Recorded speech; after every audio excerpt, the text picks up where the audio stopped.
Empiezan las franjas electorales, entre otras cosas, vamos a hablar de política. Las franjas electorales son la excusa para discutir qué tan informada está la ciudadanía, cuánto mira con distancia o no, cómo los candidatos hacen campaña, en épocas en que ya estamos viendo además empiezan a aparecer los documentos, los papeles de los tribunales. Ya lo conversamos un rato con Eli Matei, mañana lo vamos a completar en esta conversación con Franco Parisi en El Informante. ¿Quiénes están con nosotros? Gloria La Fuente, directora del programa Calidad de la Política de la Fundación Chile 21. Gracias por estar aquí, Gloria, bienvenida. Muchas gracias. Álvaro Belolio, coordinador del programa Sociedad y Políticas del Instituto Libertad y Desarrollo. Gracias por estar aquí, Álvaro. Bienvenido. Gracias por la invitación.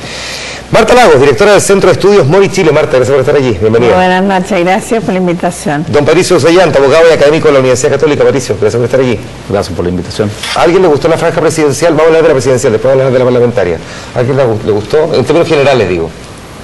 Tiene cosas interesantes, yo creo, pero lo que más uno echa de menos, yo creo, en la franja presidencial es que bajo el escenario de voto voluntario debiera movilizar o tratar de movilizar a más gente, ¿no? Tener mensajes más específicos a ciertos electorados para poder movilizarlos, y me parece que eso no está. Estamos viendo una franja que es muy parecida a la franja que hemos visto en periodos anteriores, y eso es raro. Yo supongo que también que tiene que ver con el proceso de acomodo a esta nueva legislación, a esta nueva realidad. Tenemos pocos datos en la práctica para saber qué es lo que va a pasar, cuál va a ser el nivel de participación, etc. Buen punto ese, Marta, porque en la franja en general, voy a hacer la distinción de que algunas con más, otras con menos información, pero en general son bastante vagas, no muestran, no dicen yo voy a hacer esto. Probablemente el primer día Marcos sí hace promesas concretas, Alfredo Sfir dibuja probablemente con su frase mejor lo que él quiere construir como país, pero no necesariamente todas las franjas hicieron eso en el primer día, que yo me imagino el primer golpe, el que primero pega dos veces. Mira, yo creo que hay dos franjas. Una es la franja cuando uno la ve en la televisión, transmitida por abierta, ¿no es cierto?, la televisión abierta, donde la verdad es que lo que se ve es una ensalada rusa y un arbolito de Pascua lleno de cositas que son todas distintas, que todas pretenden ser algo que no son, etcétera. Es decir, yo creo que el pobre ciudadano que ve la franja completa queda completamente confundido. Ahora, eso por una parte. Por otra parte, la franja transmite una cosa esencial que la gente no sabe, que tenemos elección presidencial el 17 de noviembre y que hay que ir a votar. Hay gente que no sabe eso. Yo creo que hay gente que hoy día no está totalmente enterada de que hay, sobre todo aquel voto que no estaba registrado, que es voluntario y que él tiene derecho a votar. Yo creo que la franja de alguna manera está empezando a decirle al electorado chileno, señores, tenemos un acontecimiento y usted puede hacer algo al respecto. De ahí que vaya a suceder eso, otra cosa, eso es otra cosa. Yo estoy de acuerdo contigo en el sentido de que aquí ningún candidato se le ocurrió decir, salvo la UDI que dice vaya a votar. Fíjense ustedes que lo único que lo oí yo fue a la UDI que decía, señor, vaya a votar. Están preocupados que la gente vaya a votar. El resto de la gente es parte de la base que le están hablando a un señor que de suyo va a ir a votar y que no va a pagar la televisión o va a cambiar o va a poner una película, ¿no? Entonces me parece que hay un supuesto detrás de la franja que es muy fuerte, que es un Chile politizado. Chile no está politizado. Entonces la franja parte de un piso que no existe. Y la segunda cosa que yo creo que hay que decir es que si tú ves la franja por candidato y ves el capítulo 1, el 2, el 3, el 4, el 5 de cada candidato, hace mucho sentido, pero el elector no lo ve así. Claro, de hecho, entonces, hace mucho sentido porque tienes mensajes, tienes relato, tienes un cuento, tienes una cosa que sigue con la otra, pero cuando se ve en el envasado conjunto es un arbolito de Pascua inentendible. Claro, es interesante este punto porque uno mira uno la ve en televisión abierta, claro. Muy poca la gente que se toma el tiempo de verla, digamos, por candidato. ¿Coincide primero con lo que dice Marta respecto de que Chile está despolitizado o que nosotros en realidad pensamos que está mucho más politizado de lo que realmente hay? Más yo coincido bastante con lo que dijo Gloria, la lógica de que esta franja ha ido como el estilo más antiguo, de recordar o de conocimiento, no solamente de convocatoria. Y la convocatoria, las razones por las cuales la gente va a votar son muy diversas. En ese sentido hemos visto una falta de análisis más profundo, más programático, más que realmente convoque y lleve a votar, más allá de una espectacular fotografía, que ha sido transversal, muy linda la gran mayoría de las campañas de la franja, y un tema de identificabilidad y conocimiento. Por ejemplo, tenemos elecciones de consejeros regionales. Yo creo que muy pocas personas de la ciudadanía efectivamente saben quiénes son los candidatos, cuándo hay que votar, cómo se vota, qué tipo de elección tenemos. ¿Y para qué sirve? ¿Para qué sirve? ¿Qué hacen? Claro. ¿Qué no hacen ahora? Claro. ¿Qué hace el compadre Moncho aquí? Exactamente. Vamos a hablar de eso en un segundo, está bueno, Pato, porque es verdad, las franjas parecieran ser muy buenos comerciales, pero precisamente como los buenos comerciales, te presentan cuestiones muy amplias, no entran en el detalle del producto necesariamente. A ver, yo creo que en la franja lo que hay es que uno, si mira hacia atrás, yo creo que los partidos nunca han hecho la tarea de investigar después de una elección qué funcionó de una franja, qué es lo que no funcionó, más allá de la recordación de ciertos hitos dentro de la franja. Entonces uno ve un pegoteo, salvo yo creo que en Matei y en Bachelet uno ve un relato más nítido, en el otro hay una parte con dibujos animados, media didáctica y por tanto más racional del voto, después mucha imagen desde un avión, desde un auto. En el caso de Matei, el primer día de franja lo que mostraron fue una jingle cantado de principio a fin. Sí, pero, o sea, pero no hubo una sola entrega de información. No, porque el jingle tenía información en la letra. Ya, pero en el fondo parte un relato ahí. Está bien. Y de hecho el jingle parte con un relato que le pregunta al abuelo por qué votaba por Bachelet y ahora va a votar por Matei. Ya, pero ahí hay un tema más político. Pero es muy arriesgado eso, porque al final uno se puede quedar pegado con el Berlín, digamos, con el...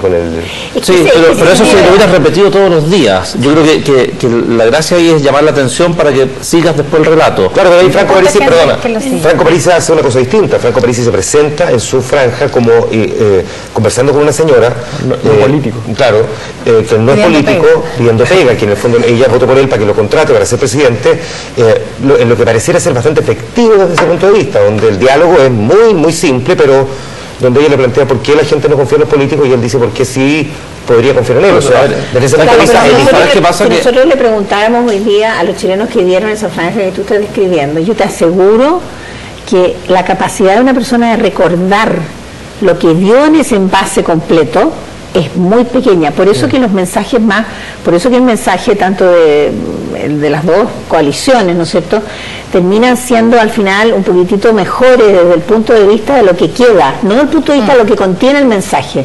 Una cosa es la intención del mensaje y la otra cosa es lo que quedó.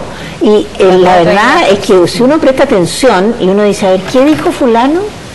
Al final de los 20 minutos se te olvidó. Es bien subjetivo en la venta del Porsche, digamos, que es lo que queda al final, en la venta del Porsche. Pero es bien subjetivo lo que le puede quedar también a cada quien, depende mucho también del electorado, de cómo lo viste y dónde lo viste. Además pondría en entredicho, yo creo que estamos súper centrados por una cosa, yo creo, de tradición, de mirar la franja, pero hoy en día las herramientas de campaña son múltiples, los virales, lo que uno puede ver en internet, lo que hay en el fondo en la campaña publicitaria en las calles, las estrategias distintas de campaña que ocupan los candidatos más allá de la propia franja.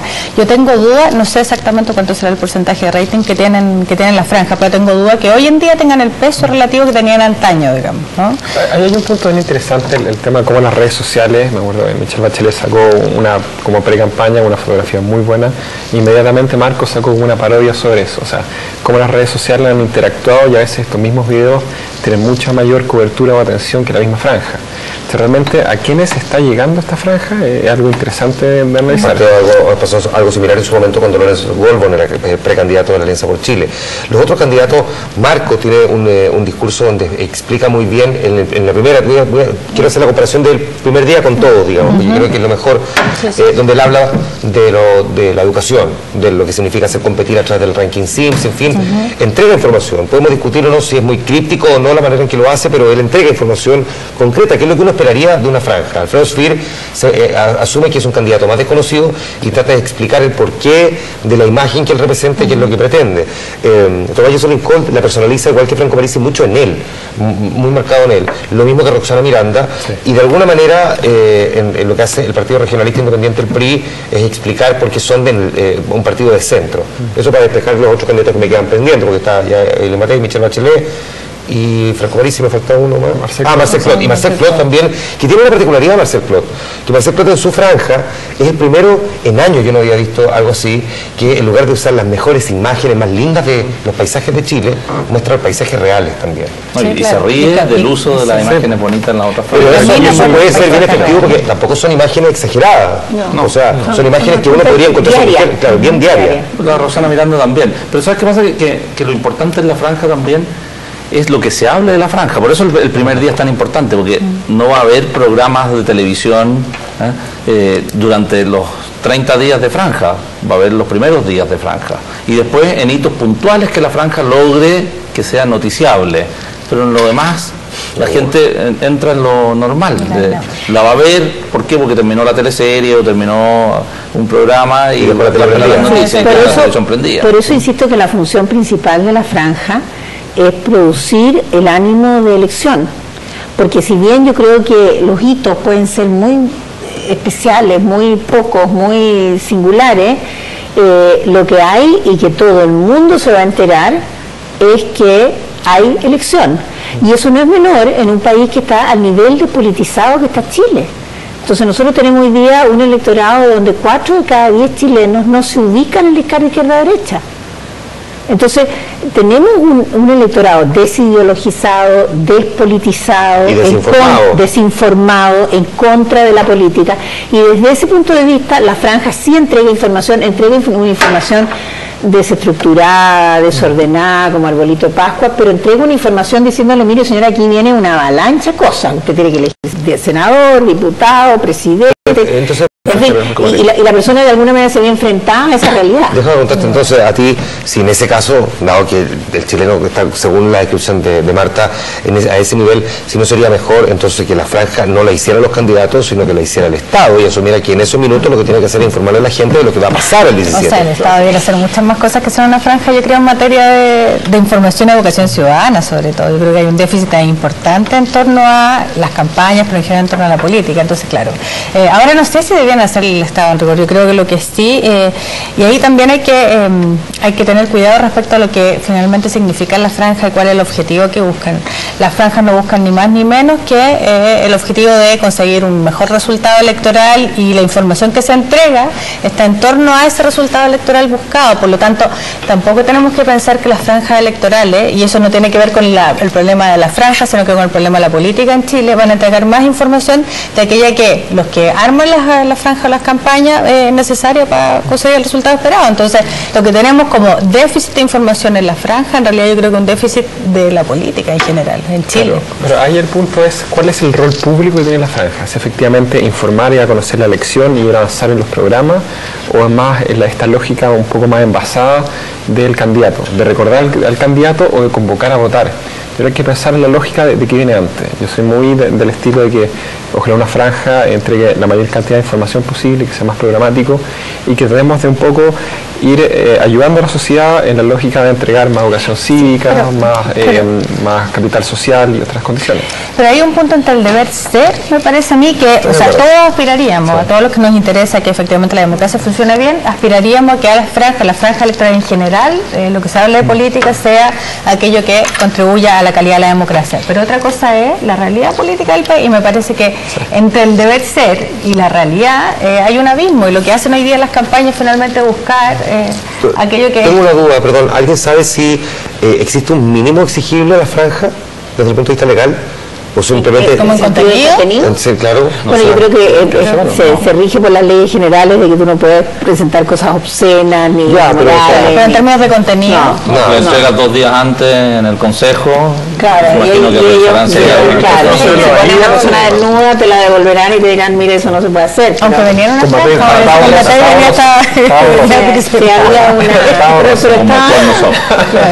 que rematé y salía una pared. Sí, pero no se veía. Me voy a hacer la noticia el día siguiente. Yo creo que a ver, la franja uno esperaría, y en las campañas uno esperaría información, pero es muy difícil entregar información en una paloma en la calle, en que la persona pasa 2 segundos y con una cantidad de candidatos increíble. Ya la información básica es: esta es mi cara y este es mi nombre y soy candidato a tal. O sea, ya eso es bastante información. Entonces yo creo que ese objetivo, pedírselo, es un poco ambicioso.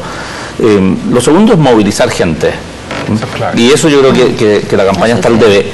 En una cosa, sobre todo en la de hoy día, no sé si es que uno ya se va perdiendo y pasaba con la misma intensidad, están llamando mucho todas, el tema de la regionalización está muy fuerte, que yo lo vinculo con movilizar a la gente de regiones a votar, que en la municipal fue muy baja.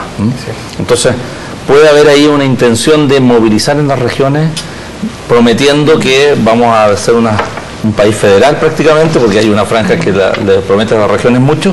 Yo creo que ahí están apuntando a decir, ¿sabe qué? Vaya a votar porque su región va a tener tributos propios, etcétera, y todo tipo de promesas. Entonces ahí uno podría decir, están tratando de movilizar y después persuadir, que en el fondo va generando un clima, porque aquí yo creo que hay muchos mitos sobre la franja del no.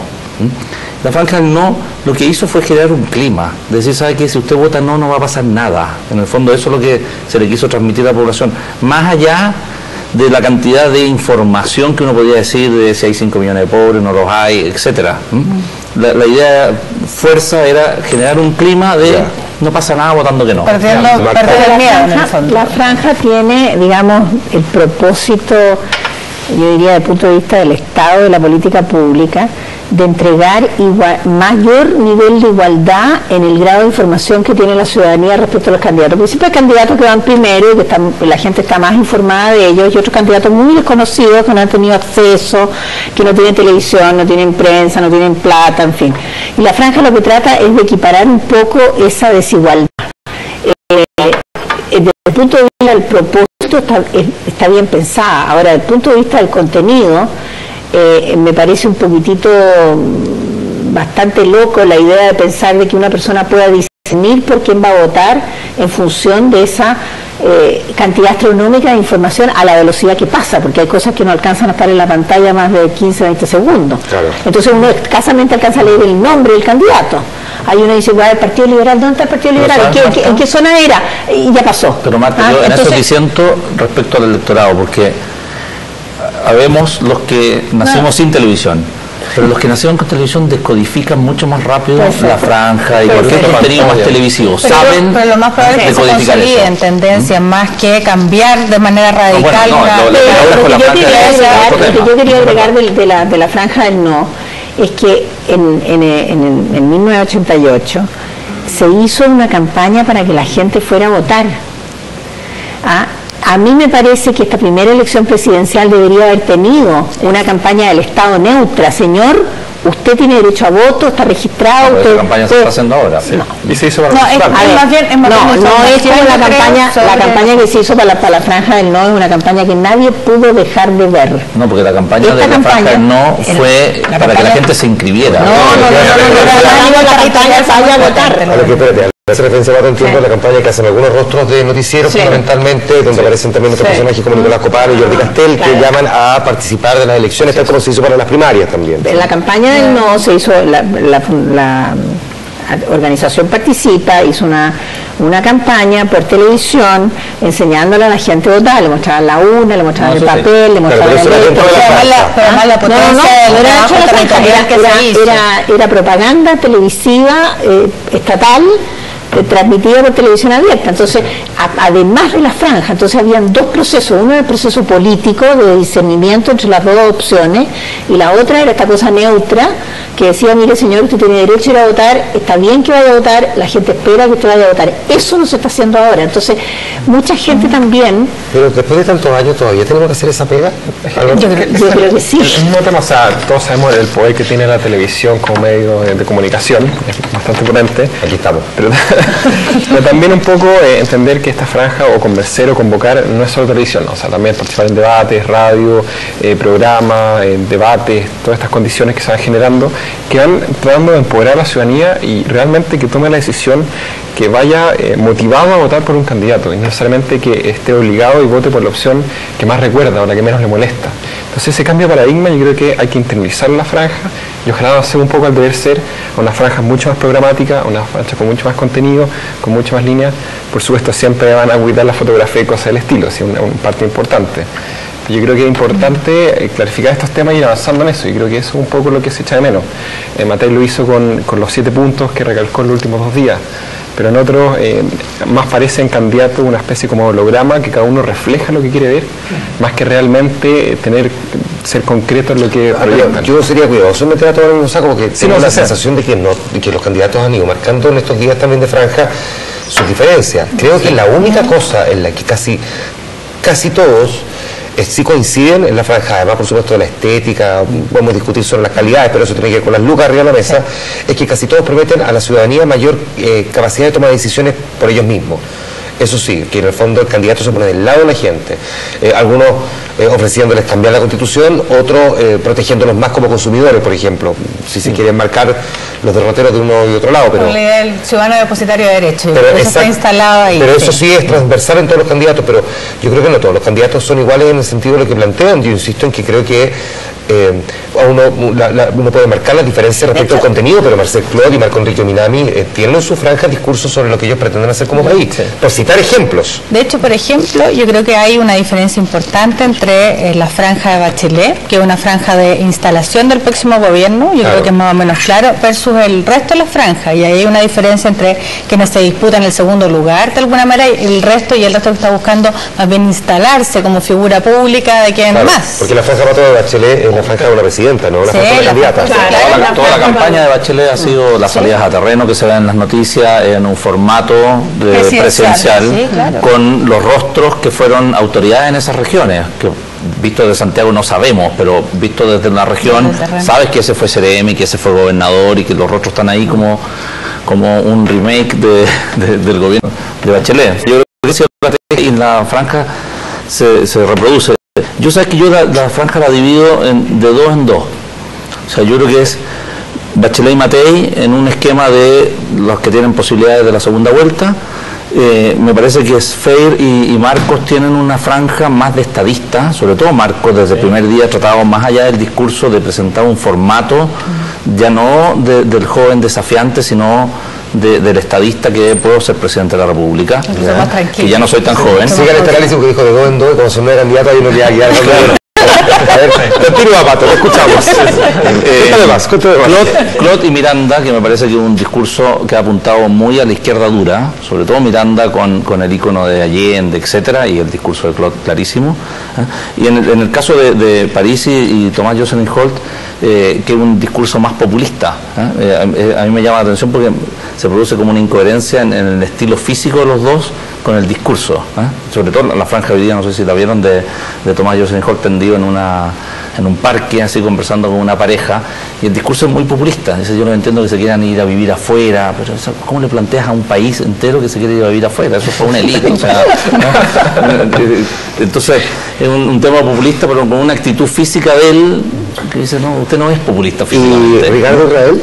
Israel, yo creo que es un discurso enteramente, y ahí me queda uno suelto, porque está apuntando a lograr que los candidatos de regiones del PRI salgan elegidos. O sea, esa es una campaña que no está pensando en él como persona, sino que está pensando en tener unos diputados en Congreso pero además recuperar a un electorado de la democracia cristiana que representa a Saldívar. El análisis de Patricio, yo podría concordar con él si uno viera las franjas de los candidatos de a uno, o sea, un candidato es las 5 francas, el otro candidato las 5 francas. Si uno las ve en el compuesto, entonces es muy difícil recordar qué dijo este candidato en la primera vez, en la segunda vez, en la tercera vez, ¿es esto la continuidad o no? Pero entonces, tú dices que no hay que ser una teleserie, sino que capítulos unitarios. Claro, lo que pasa es que yo creo que ese análisis no está hecho por un experto política. El ciudadano intermedio, normal, que mira la televisión, no tiene esa capacidad de recordación y por lo tanto no hila esa lógica. Mucha televisión y sabe ver televisión. Sabe ver televisión, pero no le interesa la política. No le interesa la política. Tengo que decirlo, tengo una cierta incomodidad con ese discurso, Marta, porque yo no tengo esa misma opinión del electorado chileno. Yo creo que el electorado chileno no es tonto. No le interesa la política, por eso no presta atención. Da la sensación de que es tonto, pero yo creo que no le interesa, sea tonto. Pero que puede que no le interese, pero no creo que sea desinformado. No creo que, o sea, la parodia, porque al final una parodia, es esta exageración, esta niña que la entrevistan creo que en Mega, donde dice, sí, prefiero Parisi porque es mucho más grande como multitienda, no tengo idea qué. Eso no es la realidad de Chile. Yo creo que la gran mayoría de la gente sabe, no sé si todos los candidatos, porque de verdad no sé si sabe todos los candidatos, pero sabe cuáles son la mayoría de los candidatos, y más o menos tienen claro cuáles son de un lado y del otro. No se autoidentifica políticamente, claro, pero tiene opinión. Tiene una opinión. Tiene opinión sobre lo que pasa. Ahora, en parte, perdón, para completar esto, y en parte la responsabilidad también de los candidatos, que cuesta que los candidatos, no quiero generalizar, pero en su mayoría, quedan entrampados en discusiones muy puntuales en lugar de presentar proyectos concretos, digo, más allá de yo me imagino un país así, yo voy a volver, no, esto yo voy a hacer, esto nunca jamás lo haría. Entonces puede que al ciudadano a veces le cueste definir ¿Con qué candidato se identifica más precisamente por ese tipo de cosas? Al chileno le gusta la cosa concreta, el pan pan, vino vino. Es que la lógica, la definición del candidato tan puro, tan claro, a veces es complejo. O sea, veamos el caso de la concertación, nueva mayoría poner de acuerdo a la ADC, el Partido Comunista en temas como Asamblea Constituyente, es muy complejo decirle una franja. Entonces, por eso a veces se juega un poco la ambigüedad con temas más abiertos y dejar al votante más interesado o que quiere el detalle, que vaya buscando más información. Creo que jugar con eso es tremendamente complejo. Tratar de satisfacer la expectativa al electorado que uno apunta es un tema, un desafío importante, y ahí a veces algunos hacen maravillas. Sí, que lograr un mensaje, pero yo también creo que, por ejemplo, y creo que es rescatable lo que hace, por ejemplo, Roxana Miranda en su franja. Esta cosa del gato y el ratón es una imagen que en el fondo va quedando de alguna manera, que remite a cierta noción que hay en la sociedad chilena sobre la desigualdad, sobre la injusticia, etcétera. Yo creo que eso es un logro importante, por ejemplo, de esa campaña, que no entrega ni un contenido programático, ni una cosa respecto a lo que haría en su eventual gobierno. Pero sí es un diagnóstico que probablemente puede ser compartido, y considerando que además es muy poco probable que lo vaya muy bien, pero se posiciona como figura pública, creo que cumple el objetivo. Lo que me lleva entonces, vuelvo a estar contigo, si entonces a lo mejor nosotros le estamos pidiendo demasiado, porque queremos que en pocos minutos los candidatos prácticamente pongan como fue lo que dijo Bachelet, mamotreto arriba de la mesa o en pantalla. Todo lo que quieran hacer en 4 años en una franja tan cortita. A lo mejor la franja no es para eso. A ver, y hay quienes estamos equivocados respecto a lo que deberíamos esperar de ese espacio. A ver, no, es que yo creo que le estamos pidiendo lo que está dando en el fondo, porque es una parte de la campaña, y es lo que decía Marta, es para emparejar la cancha en esa parte, porque el resto, mira el análisis si uno entra a la página de Litoral Press, por ejemplo, y van día a día viendo la cobertura de prensa, radio, televisión y también los sitios web de los candidatos, y ahí ves claramente cuánto aparece en uno y lo poco que aparece en otros. Yo no responsabilizo, yo soy de los que estoy al revés, no responsabilizo a los medios de eso. Yo creo que el responsable de dar información es el candidato, es la organización. O sea, cuando aparece el Poder Judicial y dice la gente no nos entiende, bueno, el problema es suyo. Usted tiene que mejorar su comunicación, no el problema de la gente ni de los medios. Entonces, hay una cobertura en los medios de todo lo que hacen los candidatos, más de unos que de otros. La gente recibe eso en cantidad, porque yo creo que la gente está informada, es cosa de sumar los ratings de los noticieros, y no es despreciable la cantidad de gente, y las encuestas te dicen que el 80% de los chilenos se informa por televisión, por lo tanto están informados, no sabemos si tienen la televisión prendida y están al frente de la televisión o no, pero en general, pero supongamos que sí, la gente sabe y consume el resto de los medios. Entonces, sabe por ese lado, y la franja cumple un rol de emparejar esa cobertura que puede ser distinta, y a eso tienes que sumarle las campañas en las calles, y yo creo que hoy día tienes que sumarle el casa a casa, que con voto voluntario yo creo que va a tener un rol mucho más importante, que es más difícil en la presidencial, va a diferenciar.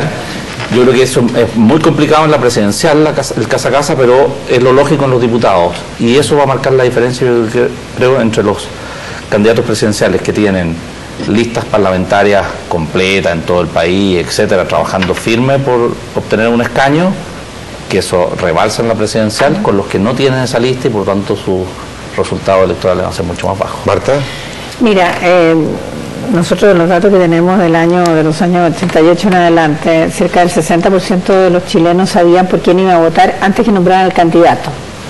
O sea, cuál era el lado que tenían la gente que votaba, que era la mitad o 2/3, ¿cierto?, del total.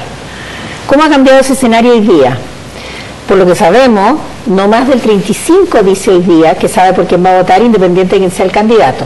Esos son los activistas puros, ¿no es cierto?, que son los que ven toda la franja, que critican, claro, que se meten en Twitter y dicen esto estuvo bien, esto estuvo mal. El voto duro. Que es una minoría, sí, que pertenece, digamos, a todo el espectro político. Y después tú tienes esta cantidad de gente que se ha ido alejando de la política, que antes votaba todo el tiempo y que ahora vota a veces, ocasionalmente, como se llama.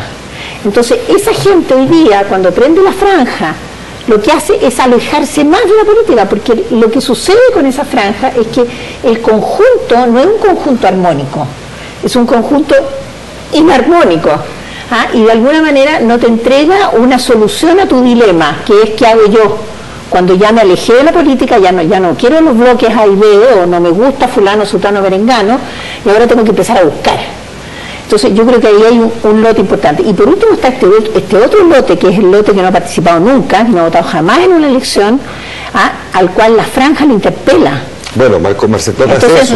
claro, al cual la franja lo interpela, porque en el fondo le está diciendo, mire señor, usted por primera vez es sujeto ahora, es sujeto por ley. Antes no era sujeto, antes podía lavarse las manos y decir yo no tengo nada que ver con esa cuestión porque no estoy ni registrado. En cambio ahora el tipo se va a enterar de que es sujeto. Yo creo que tenemos varios grupos distintos que van a tener reacciones distintas. La cantidad de gente que ve la franja entera yo creo que es re poca.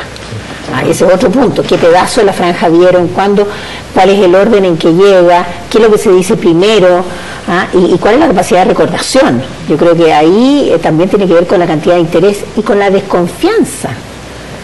Ojo que aquí la desconfianza en la política es muy fuerte, entonces la gente ve lo que quiere ver. ¿Qué pasa con la otra franja? La franja parlamentaria, porque pareciera que esa, sin embargo, sí puede tener un sentido más práctico, es decir, aunque sean 2 segundos o 4 segundos como el caso de Giorgio Jackson o Rosa Arica, claro, Ari. El que se saca ahora la polera. La polera. Sí, claro. Por lo menos instala que el tipo es candidato, que ella es candidata. Claro. Entonces ayuda, pareciera en ese sentido, ¿no? O sea, sí tengo la impresión ahora, creo también ahí que hay diferencia. Los candidatos de la nueva mayoría, que además tienen un segmento importante, parte importante de esa franja, logran instalar, yo creo, el discurso de la necesidad, muy acople con la necesidad de esta presidenta que ya está casi instalada en la moneda, entonces la necesidad de construir ahí un bloque político, claro, parlamento y todo. Ya que va a votar por mí, aprovecha a votar por los parlamentarios de la nueva mayoría. Exactamente, y el resto... o sea, yo creo que lo que hace la alianza finalmente es tratar también ahí de instalar como la necesidad de tener todavía representación, y el resto trata de buscar o navegar en aguas que pueden ser un poco turbulentas, pero al menos tener de nuevo presencia pública, ¿no? Tratar de instalar un discurso. Creo que los candidatos presidenciales que no están en las dos grandes coaliciones tratan de aprovechar más incluso el espacio de la franja parlamentaria, de hecho aparecen más. Claro. Rod, por ejemplo, aparece mucho más en la franja parlamentaria y que también en la propia presidencial. Entonces creo que hay diferencias ahí relevantes. Sí creo que debería revisarse en rigor, porque o sea, para efectos de la competencia política es bien injusto que haya candidatos que tengan segundos de televisión abierta, justamente porque la lógica de emparejar la cancha. Si la lógica de emparejar la cancha, todos deberían tener algún espacio medianamente razonable. Política. La proporcionalidad actual genera discriminación. Sí, ojo, hay un tema bien interesante, la lógica, que se nota mucho cuando los candidatos presidenciales tienen el apoyo de partidos políticos. O sea, su representación, cómo ligan. Por ejemplo, el caso de la Alianza Mostada, la candidata Matei constantemente con el candidato senador por Coquimbo, o cuando Michelle Bachelet relata la campaña del Partido Socialista. Yo creo que sí genera ciertas ventajas o diferencias de los candidatos que se declaran de repente no políticos y que no tienen un partido detrás. Ahora bien, dicho esto, viendo los porcentajes, si es interesante, hay que pensar en la lógica que cómo hacer el nuevo escenario con la televisión digital, especialmente que pueda ser una franja mucho más localizada por sector y por distrito y no necesariamente mostrar todo el pedazo completo. Creo que eso va a plantear algunos desafíos que podrían ser interesantes a discutir a futuro. Esto, pregunto a este lado de la mesa, si voy a partir contigo, que voy a apuntar directamente a cuánto puede ayudar o por el contrario jugar en contra que se llame a votar por los candidatos al Parlamento y que lo hagan entre otros los presidentes de los partidos. En la franja vimos a Patricio Melero, por ejemplo, en la campaña de radio de Renovación Nacional lo hace Carlos Larraín derechamente, llamando a votar por sus candidatos y los nombra. Pero cuando los partidos políticos en todas las encuestas parecieran no estar precisamente bien posicionados, bien aspectados o con niveles de credibilidad o cariño, si se quiere, por parte de la ciudadanía, ¿es buena estrategia que sean los presidentes de los partidos los que llamen a votar por esos candidatos? A ver, vuelvo a lo primero que te decía. Yo creo que los partidos no estudian eso, no estudian cómo va a ser recibido efectivamente el rostro del presidente del partido en la franja, y si eso suma o resta. Esto es lo mismo que los rostros de actores conocidos, en que buscan la credibilidad de ellos a favor de tu candidato.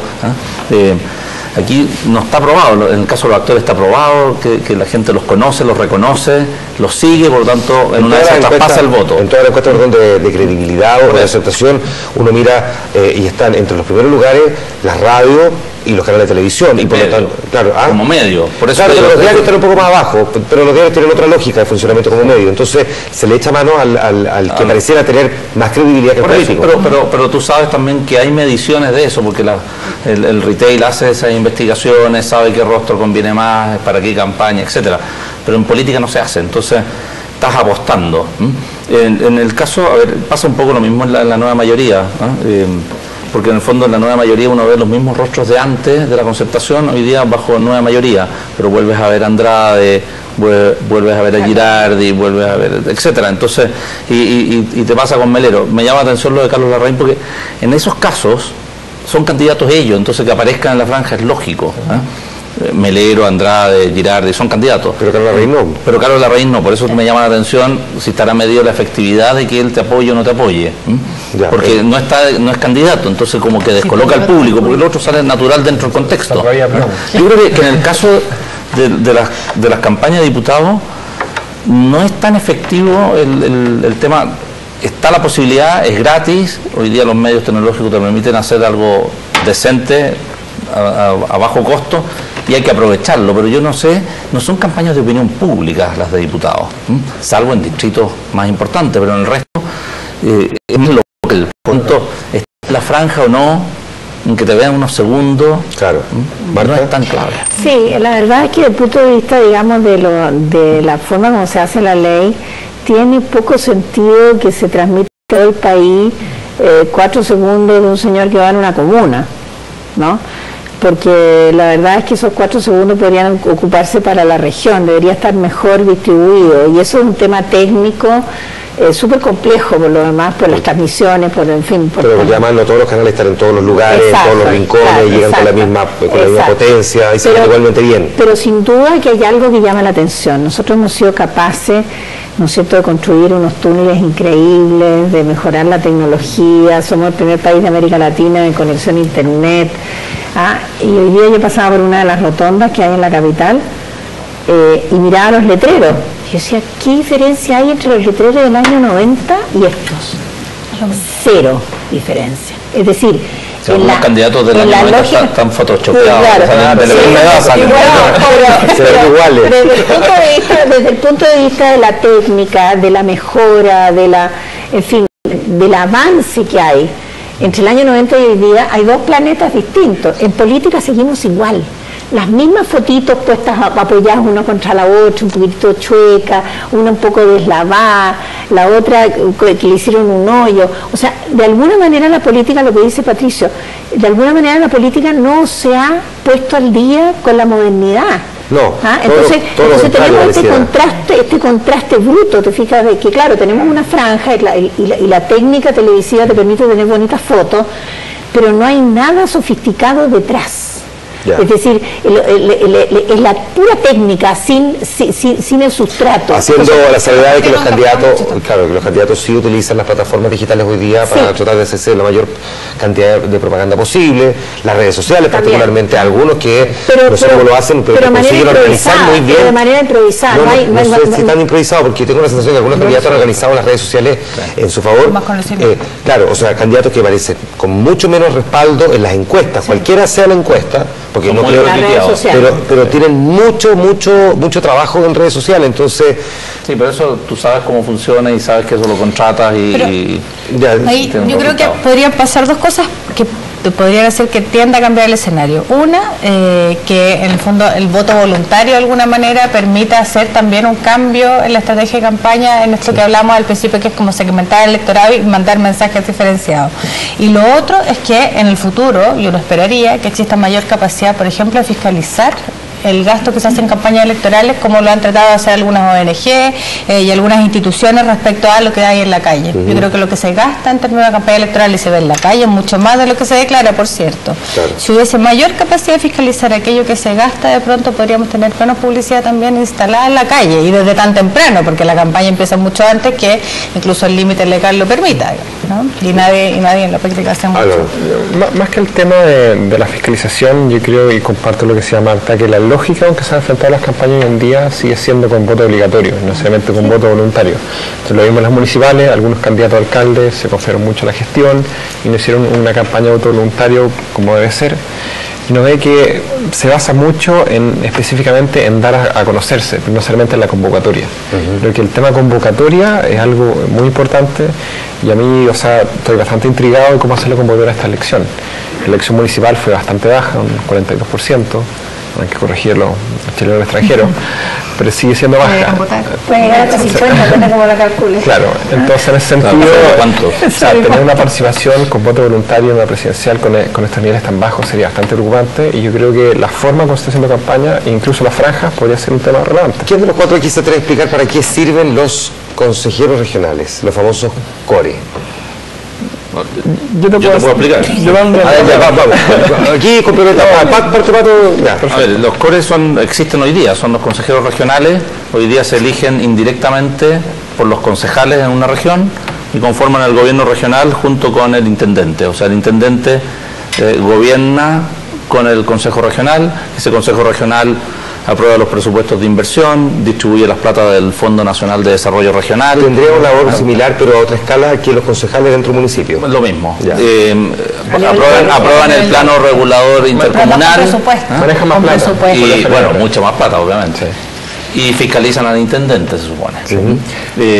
La diferencia ahora es que vamos a votar directamente por ello, por circunscripciones provinciales, porque hay provincias que no calzan exactamente. Hay provincias que tendrían, Santiago tendría 6 Claro, pero cada provincia, hoy día también era por provincia, los concejales elegían a dos CORE que los representaba por esa provincia. Y antes, la diferencia es que para marcar lo que lo elegían antes los concejales. Los concejales los designaban. Ahora, eso sí, aún el parlamento regional, subregional. Hay un tema que queda pendiente, que efectivamente el intendente es el presidente del Consejo Regional. Entonces, el Consejo Regional va a elegir su propio presidente. Ahora lo preside, sí, claro, con la nueva ley.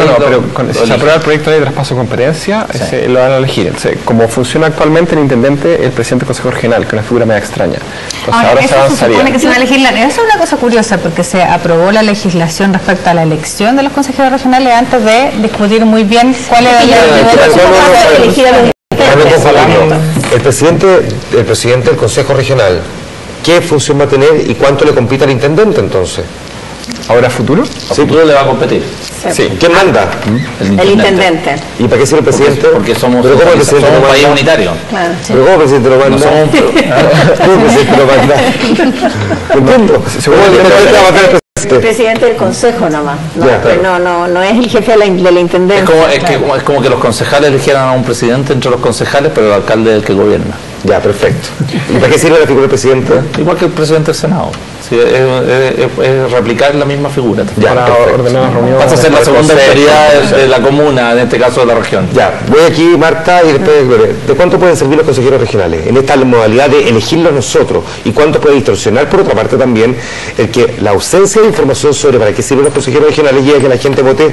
Va a haber mucho nulo. Claro, va a haber mucho voto nulo. Yo creo que se van a elegir personas de manera bastante aleatoria la primera vez. Sin embargo, yo creo que el proceso de democratización se profundiza. Es bueno elegir, porque de alguna manera esa gente va a producir la democracia a nivel local. Y esa gente va a ser identificada como teniendo poder. Y eso es bueno porque también balancea un poco el peso de los municipios. Los municipios tienen hoy día una cantidad importante de recursos, a pesar de que lloran todo el día que no los tienen, y eso hace que esté muy desbalanceado ese poder. El problema de la regionalización consta de cómo haces tú la regionalización sin que todo el mundo se quede con toda la torta. Los municipios no se pueden quedar con toda la torta, y de alguna manera los consejos regionales le hacen balance a eso. Entonces es más fácil el proceso de regionalización. Yo creo que tiene dos cosas. Bueno, yo creo que tiene dos cosas. Uno, lo que dice Marta, porque como hoy día son elegidos por los concejales, se deben a su electorado de repente en las decisiones. Entonces ahora se deben a su electorado a todo. El clientelismo es una cosa importante a propósito. Salen del municipio, los consejeros regionales salen del municipio y pasan a ser autónomos. Eso es muy importante. Porque yo no soy muy partidario de que sean elegidos directos, pero salvo por esta línea, porque después te explico, pero lo interesante es que le introduce... No, al tiro, después te llamo. No, te lo explico al tiro, pero terminar la otra idea. Le introduce competencia a los parlamentarios.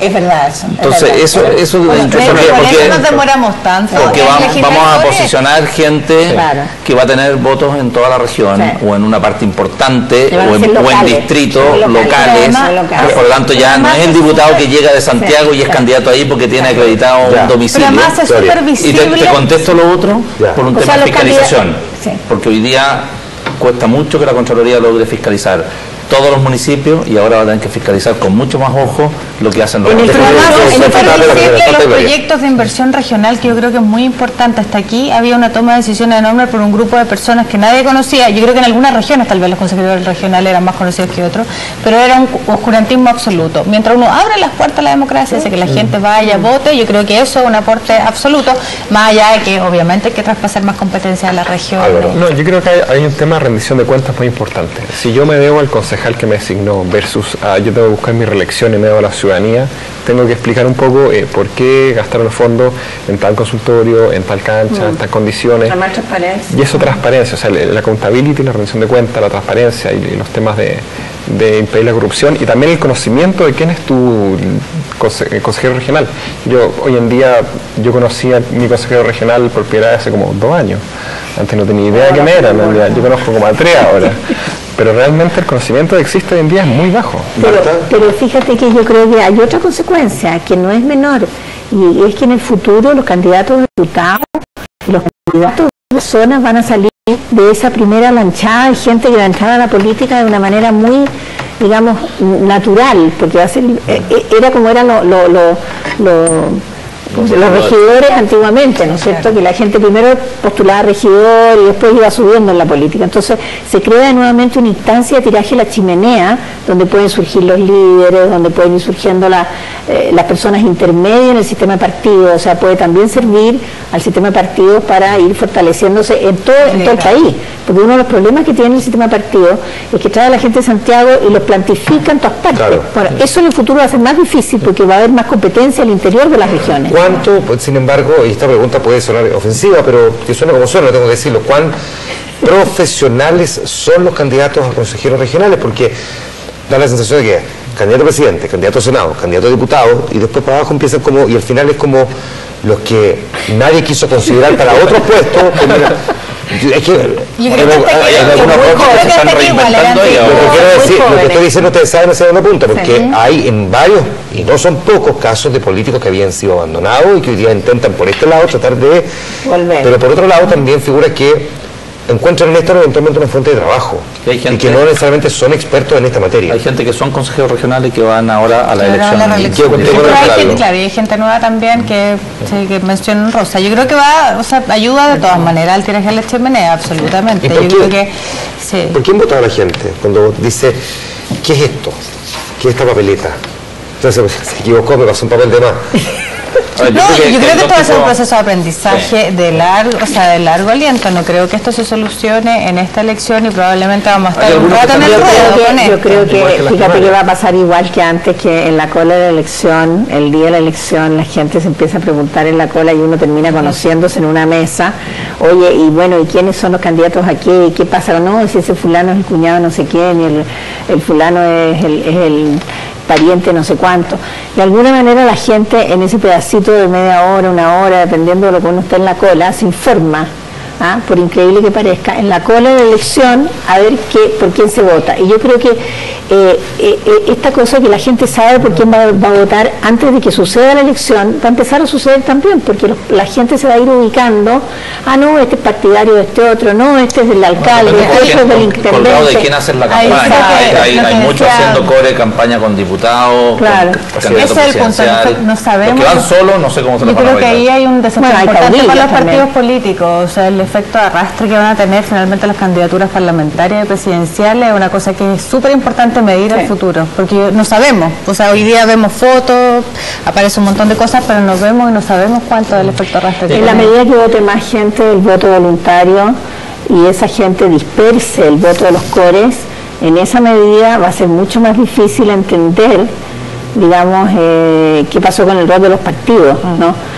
Yo creo que la gran interrogante es qué pasa con el voto parlamentario y de los cores del voto voluntario. Tengo una última pregunta antes que se termine el programa, que me quedan 2 minutos, pero esto lo aleja completamente de lo que hemos discutido antes, sino que es la coyuntura propia de lo que hemos visto en las últimas 24 horas entre Evelyn Matei y Franco Parisi. ¿Alguien tiene un pronóstico en qué puede derivar este enfrentamiento entre estas dos figuras? Parto contigo. Yo creo que un poco transparenta la posición de Franco, algo que ya todos sabíamos. Probablemente es bueno tener la mayor información posible sobre el candidato y sus propuestas programáticas, existen o no. No creo que llegue mucho más que esto, más allá de algunos dichos. Yo creo que hay que seguir avanzando. La candidata Matei tiene una figura bastante importante adelante, Michelle Bachelet, a la cual tiene que, esperemos, derrotar en las próximas elecciones el 17 de noviembre. Yo creo que Evelyn Matei se puso a la altura, muy peligrosamente, a una jugada arriesgada, se puso a la altura de Parisi, pero no habría tenido un nivel de cobertura de prensa como ha tenido el día de hoy si no hubiese sido ella quien hace la denuncia. Entonces, creo que hay un problema de estrategia que no sabemos qué resultado va a tener, pero... ¿No tiene ningún pronóstico si lo puede favorecer o bien perjudicar? Es que por eso creo que es arriesgado, porque, o sea, depende, yo creo, cuál sea el derrotero en las próximas horas. Hasta aquí pareciera que la denuncia que hace es efectiva, y si es efectiva, claro, yo creo que Parisi está un poco perdido, digamos, pero si no es efectiva o no se logra instalar esta idea de que efectivamente lo que ella señala es cierto, es más que es más, no es más que una maniobra de campaña, claro, yo creo que está en problema. Mira, yo creo que efectivamente si la candidatura de Matei se tiró hoy día contra Parisi por este motivo, muy probablemente estaban recabando información. No me imagino una candidatura con el peso de la alianza en hacer una movida de este tipo por si acaso. Resultaría difícil de comprender de que esta movida no tuviera un asidero suficiente como para intentar sacar a Parisi de la escena de la política, es decir, dejarlo fuera de la carrera, en una competencia más abierta, en una sociedad más abierta, en una política, digamos, más competitiva. Un candidato sería sometido a un escrutinio muy profundo después de una acusación como esta. En esta carrera se está mirando como la competencia entre dos. Eso me parece complicado, porque si hay una acusación de ese nivel, ¿no es cierto?, entonces ya no es un problema de los dos candidatos, es un problema, ¿no es cierto?, de la estatura de los candidatos a la presidencia de la República. ¿Es posible que un candidato a la presidencia de la República pueda ser acusado por una cosa así a estas alturas de la campaña y que nadie lo haya sabido antes? Eso es lo preocupante, sí, para el caso chileno. Ahora, más allá de que, digamos, le resulte o no le resulte sacarlo de la competencia. ¿Por último, Pato? Yo creo que lo que dice la Marta, yo estoy de acuerdo. Yo creo que por lo que mostraba Evelyn Matei acá, me parece que la denuncia tiene fundamento, y lo que uno esperaría en los próximos días es que los otros candidatos se sumaran a lo mismo. O sea, yo creo que en esto estamos con voto voluntario, tenemos 9 candidatos, yo creo que hay que ser exigentes en los candidatos, y entre los candidatos. Y lo segundo, yo creo que en el caso de Evelyn Matei, como decía Gloria, es una acción arriesgada, pero yo creo que muy con el perfil de ella, y por lo tanto yo creo que la muestra frente a la ciudadanía tal cual Evelyn Matei es, que yo creo que es una cosa que, en mi opinión, la campaña no estaba mostrando realmente, que el perfil de Evelyn Matei, que tiene personalidad, que se arriesga a este tipo de cosas. Como ministro de Trabajo uno vio también arriesgando bastante frente a su electorado natural, que podrían ser los empresarios. Por lo tanto, me parece que es coherente con ella. Lo que yo esperaría ahora es que el resto se sumara a que, si esto es así, y como lo muestran todos los papeles, bueno, hay una cierta, ya no puede haber una sanción legal, pero sí una sanción ética en el fondo. O sea, ya es sanción legal. El tema es que... Vamos a mirarlo en detalle la próxima hora, porque Franco Parisi va a responder. Mañana nosotros vamos a tener un informante, así que esperamos poder conversar también con él. Así es, anuncio querella. Bueno, tú sabes que las querellas se presentan y no se siguen después. Marta, Pato, muchas gracias. Gloria, Álvaro, muchas gracias a usted también. Gracias por habernos acompañado. El informante pasadito a las 11 de la noche por TVN y también por el canal 24 Horas. Sigue las noticias aquí en nuestra señal informativa y en nuestro portal 24horas.cl de forma permanente, en vivo y siempre actualizada. Que estén muy bien, descansen, buenas noches.